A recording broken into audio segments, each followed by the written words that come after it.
ঠিক দেখছি তো? সোজা করে দেখি।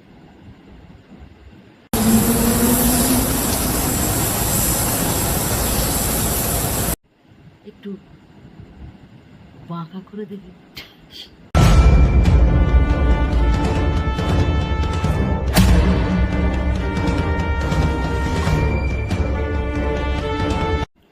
ফ্রান্সের প্রেসিডেন্ট ইমানুয়েল ম্যাক্রন ব্রিগেডি ম্যাক্রনের কাছে যাওয়াকে কট করে ধাক্কা খেলো, থাপ্পড় খেলো।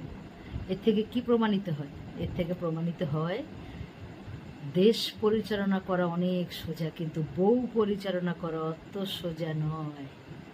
তুমি প্রধানমন্ত্রী হও আর ফ্রান্সের প্রেসিডেন্ট হও, বউয়ের কাছে তুমি কিচ্ছু না। সো এবার থেকে স্বামীরা যখন বউদের সাথে তর্কে জড়াবে, সমস্ত বউরা ব্রিগেডি ম্যাক্রনের মতো শুধু গাড়ি হালকা করে পুশ করে দিও।